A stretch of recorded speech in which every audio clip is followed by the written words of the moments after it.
itangazo ry'ishirahamwe ry'agatakazi na muntu izere ntwihebure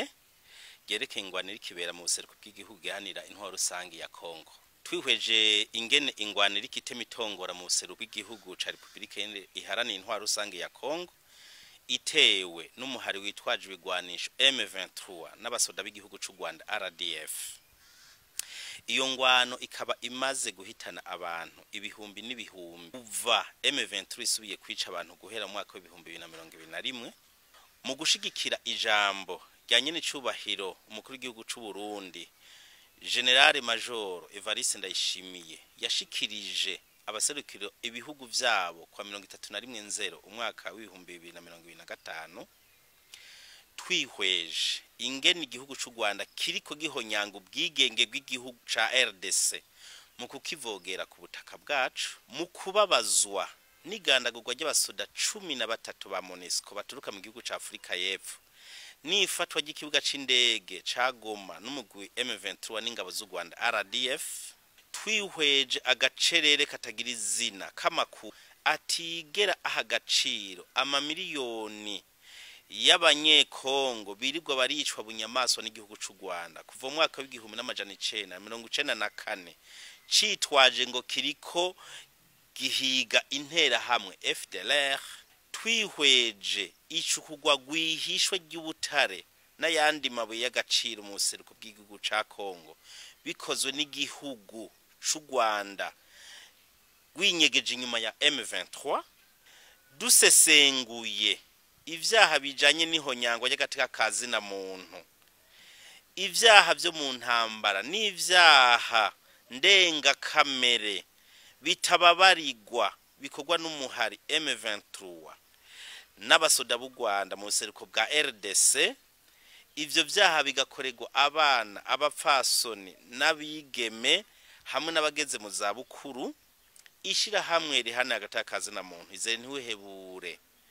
rimwe mu mashira hamwe agengwa n'amategeko y'u Burundi rikaba kandi riri mu runani rw'amashira hamwe ahane agatakazi na muntu umuryango wa Afrika y'ubuseruko East African Community Civil Society Forum.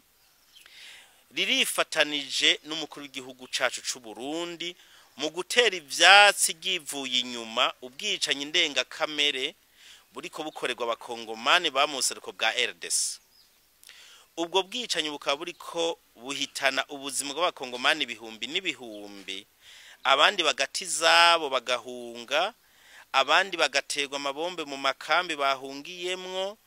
Mbere ishira hamwe izere ntwihebure ikabona ko atagikozwe iyo ntambara ishobora gutandukira Afrika yose y'ubuseruko. Turahojeje imiryango yose y'abakongomani n'iy'abarundi imaze imisi burira bayo mu ubwo bwicanye ndenga kamere bukorwa na M23 n'igihugu c'u Rwanda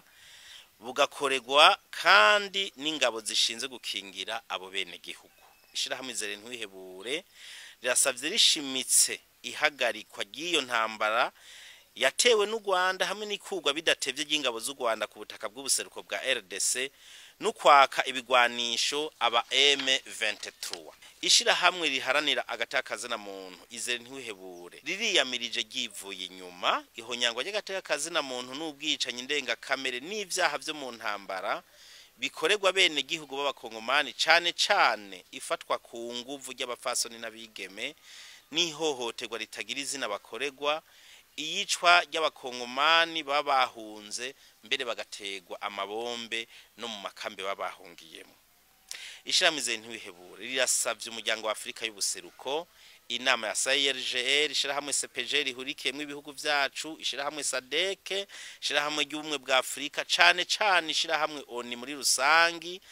ko vyokora ibishoboka vyose bikagondoza igihugu c'u Rwanda kigakura ingabo zacu mu buseruko bw'igihugu ca Kongo hamwe n'ishigwa hasi y'ibigwanisha ku muhari w'iterabwoba M23. Rirasavye abo bene gihugu baba mu buseruko bwa RDC ko boronswa